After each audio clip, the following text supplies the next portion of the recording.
नमस्कार दर्शकबिन हार्दिक स्वागत छ। सम्पूर्णलाई शुभ बिहानीमा निकै नै महत्त्वपूर्ण रिपोर्टका साथ उपस्थित भइसकेका छौँ। हाम्रो मेहनतको लागि एउटा सानो लाइक र च्यानललाई सब्सक्राइब गरी साथै छेउमा रहेको बेल आइकनलाई दबाई अलमा क्लिक गरेर साथ दिन नबिर्सनुहोला। आउनु सब समाचारतर्फ लागौँ। निषेधाज्ञालाई निरन्तरता दिने तयारी मङ्गलबार निर्णय हुने भएको छ। प्रशासनले काठमाडौँ उपत्यकाभित्र जारी निषेधाज्ञालाई निरन्तरता दिने तयारी गरेको छ। जिल्ला प्रशासन कार्यालय ललितपुरका प्रमुख जिल्ला अधिकारी सिडिओ ढुङ्डी प्रसाद निरौलाले निषेधाज्ञा निरन्तरता दिने छलफल भएको जानकारी दिनुभएका छन्। आज बिहान 10 बजे काठमाडौँ, भक्तपुर र ललितपुरका सिडिओहरूको संयुक्त बैठक बस्ने बताउँदै उनले भने आजको छलफलमा अहिलेकै नियमलाई निरन्तरता दिने सहमति भएको छ। अब भोलि निर्णय हुन्छ। बैठक बसेपछि मात्रै एक साता वा कति दिन निषेधाज्ञा तय हुन्छ। जारी निषेधाज्ञा सोमबार सकिँदैछ। नेपालमा फेरि दोस्रो लहरको कोरोना संक्रमण फैलिएपछि गएको वैशाख 16 देखि निषेधाज्ञा जारी गरिएको थियो। सरकारले लामो तथा छोटो दूरीका सार्वजनिक सवारी साधन सञ्चालन गर्ने निर्णय गरे पनि शैक्षिक तथा पार्टी प्लेस, सिनेमा हल सञ्चालनमा लगाएको रोक जारी छ। अब आउनुहोस् अर्को समाचारतर्फ लागौँ। माधव नेपाल प्रति ओलीको कटासे सांसदहरूलाई घर घरबाट थुनेर राखियो। नेकपा एमालेका अध्यक्ष केपी शर्मा ओलीले माधव नेपाल प्रति कटासे गरेका छन्। उनले एमाले फुटाउन सांसदहरूलाई घरभरबाट थुतेर चन्द्रागिरीमा लगेर थुनेर राखेको आरोप लगाएका छन्। बुधबार पत्रकार सम्मेलनमा अध्यक्ष ओलीले बलजप्ती, अपहरणकारी र ज्यादतीपूर्ण ढङ्गले एमालेका सांसदहरूलाई चन्द्रागिरीमा लगेर थुनेर राखेको बताएका हुन्। अपहरणकारी, ज्यादतीपूर्ण कार्य भए सांसदहरूलाई जस्ता मान्छेलाई थुनेर फकाई लगेर राम्रै विस्तारमा राम्रै खाना दिएर मान्छे घरबाट तानेर थुनियो, ओलीको आरोप छ। उनले रिसोर्ट वा चाहे 5 स्टार होटलमै राखेको भए पनि त्यो सांसदहरूलाई थुनिएकै हो भनेर दाबी गरे। ओलीले त्यसरी सांसदहरूलाई थुनेर राख्दा पनि बैठक भनेर सञ्चार माध्यमहरूले प्रचार गरेको भन्दै वास्तवमा त्यो कुनै पार्टीको कमिटीको बैठक नभएको दाबी गरेका छन्। अब आउनुहोस् अर्को समाचारतर्फ लागौँ।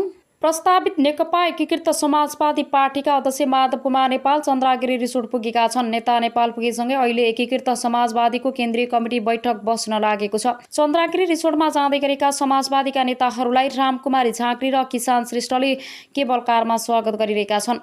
साँझ 7 बजे नै बन्द हुने भनिएको केबल कार अहिले पनि चलिरहेको छ। अब आउनुहोस् अर्को समाचारतर्फ लागौँ। भ्रष्टाचारको अखण्ड सबै पदाधिकारी विवादित भएका छन्। जनताको उपचार गर्न र चिकित्सक उत्पादन गर्न पूर्वी नेपालको धरानमा स्थापित बीपी कोइराला स्वास्थ्य विज्ञान प्रतिष्ठान भ्रष्टाचारको अखण्ड बनेको छ। मुलुकको पहिलो जननिर्वाचित प्रधानमन्त्री बीपी कोइरालाको नाममा स्थापित विश्वविद्यालयको निकासा पछिल्लो 2 वर्षको अवधिमा 3 उपकुलपति भ्रष्टाचारको आरोपमा मुछिनेले त्यही सङ्केत गर्छ। 2076 साल असार 26 गते प्रतिष्ठानका तत्कालीन उपकुलपति प्रा डाक्टर राजकुमार श्रैनियार 8 लाख रुपियाँ घुससहित पक्राउ परे। प्रतिष्ठानको भवन निर्माणले ठेक्काको कमिसन लिने क्रममा उनी निवासबाट पक्राउ परेका थिए। त्यसको 3 सातापछि अघिल्ला उपकुलपति बलभद्र प्रसाद दासमाथि 4 करोड भ्रष्टाचार मुद्दा लाग्यो। दुवै मुद्दा विशेष अदालतमा विचाराधीन भएका बेला नयाँ पदाधिकारीहरू पनि रत्तीभर डराएनन्, अनियमितता गरिरहे। सरकारले गठन गरेको कार्यदलले उपकुलपति ज्ञानेन्द्र गिरी भ्रष्टाचारको आरोपबाट उम्किन नसक्ने गरी सरकारलाई मङ्गलबार प्रतिवेदन बुझाइसकेको छ। अख्तियारले गम्भीर रूपमा छानबिन गर्ने हो भने अहिलेका उपकुलपति गिरी सहितका पदाधिकारी जोडिने ठाउँ नै छैन। कार्यदलका एक सदस्यले अनलाइन खबरसँग भने राजनीतिको आडमा नियुक्ति भएपछि मलाई जे गर्न पछि छुट हुन्छ भन्ने सोचले यस्तो अवस्थामा पुर्याएको हो। उनी आफू त बदनाम भए संस्था समेत खराएसी बनाए। स्त्री रोग विशेषज्ञ समेत रहेका प्र डाक्टर मोहन चन्द्र रेग्मी फिस्टुलालाई रोग विशेषज्ञ हुन विशेषज्ञहरूको समुदायमा उनी राम्रा प्राचीन व्यक्तिको रूपमा चिनिन्छन्। बीपी कोइराला स्वास्थ्य विज्ञान प्रतिष्ठानमा कार्यरत रहेका उनलाई कता कार्यकारी र व्यवस्थापनका पदमा जाने महत्त्वाकांक्षा बढ्यो। प्रतिष्ठानका उपकुलपति डाक्टर ज्ञानेन्द्र गिरीसँग हिमचिम बढाएका उनले सुरुमा अस्पतालका निर्देशकको पद ताकेका थिए। अस्पतालका निर्देशक गौरी शङ्कर शाह आफैमा योग्य नभएको जानकारहरू बताउँछन्। उपकुलपति गिरीको साथमा शाहलाई पदमुक्त गरेर अस्पताल निर्देशक पदमा जाने रेग्मीको प्रयास सफल हुन सकेनन्। तर त्योभन्दा माथिल्लो रजिस्टर बन्न सफल भए। सुरुमा उपकुलपतिसँग मिलेर काम गर्नुभएपछि अधिकारहरू नदिएपछि विरोधमा उत्रिनु भयो। प्रतिष्ठान स्रोतले भन्यो, त्यत्रो राम्रो छवि बनाएको मान्छे बेकारमा अनियमितता र चालझेलको मतियारको रूपमा मुसिनु भयो। अहिले अख्तियारमा रेग्मीमाथि समेत छानबिन चलिरहेको छ। प्रतिष्ठानका उपकुलपति ज्ञानेन्द्र गिरीको किस्सा अझै रोचक छ। लामो समय कोशी अञ्चल अस्पताल विराटनगरका काम गरेका गिरीले सेवाकालको अन्तराधीर सुनिल शर्माहरूसँग मिलेर नोभेल मेडिकल कलेज खोलेर संस्थापक अध्ययन पनि भए। शर्माको समूहले चेपुवामा पारेपछि उनी कौडीको भावमा शेर बेच्ने बाध्य भए। त्यसपछि गिरीले अख्तियारका तत्कालीन प्रमुख लोकमान सिंह कार्कीका नातेदारसँग मिलेर विराट मेडिकल कलेज खोले।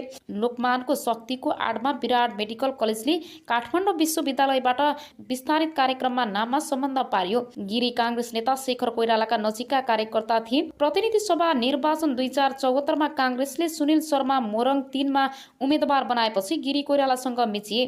आफ्नो पुरानो पद्धतिलाई टिकट दिएको झोकमा उनले सुनिल शर्माका प्रतिस्पर्धा उम्मेदवार बनेका नेकपा एमाले नेता भानुभक्त ढकाललाई निर्वाचनमा सघाए। त्यति बेला गिरीले ढकाललाई सबै रूपमा सहयोग गरेको जानकारहरू बताउँछन्। वाम गठबन्धनको सरकार बन्यो। तत्कालीन प्रधानमन्त्री केपी शर्मा ओलीले ढकाललाई 28 साउन 2074मा कानुन मन्त्री बनाए।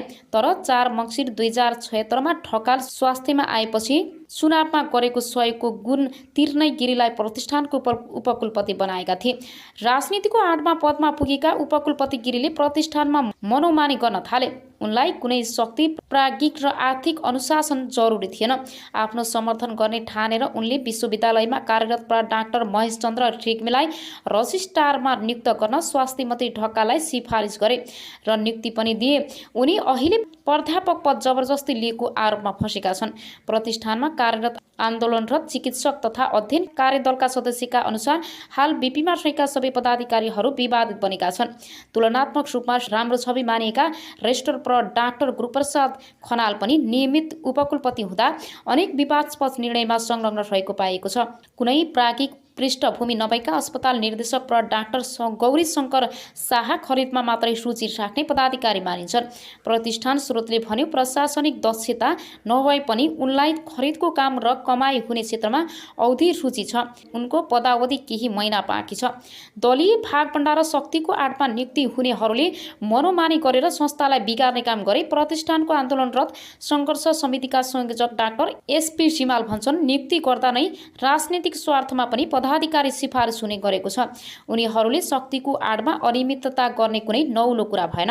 हरेक पटक दक्षता र क्षमता भन्दा पनि राजनीतिक संरक्षणका आधारमा पदाधिकारी नियुक्ति भएका छन्। 2050 सालमा स्थापना भई 2055 सालदेखि चिकित्सक शिक्षामा स्नातकोत्तर तह सञ्चालन गरिरहेको प्रतिष्ठानले पूर्वी नेपालका विभिन्न जिल्लाहरूमा चिकित्सा सेवा र दन्त चिकित्सा सेवा दिइरहेको छ। आफ्नो क्षमताको 3 गुणासम्म बिरामी जाँच्ने अस्पताल भएको प्रतिष्ठानको पछिल्लो समय आम्दानी घट्दो क्रममा छ। शैक्षिक गुणस्तर खसेको छ। नियमित जसो आर्थिक नियमितता हुने गरेको छ।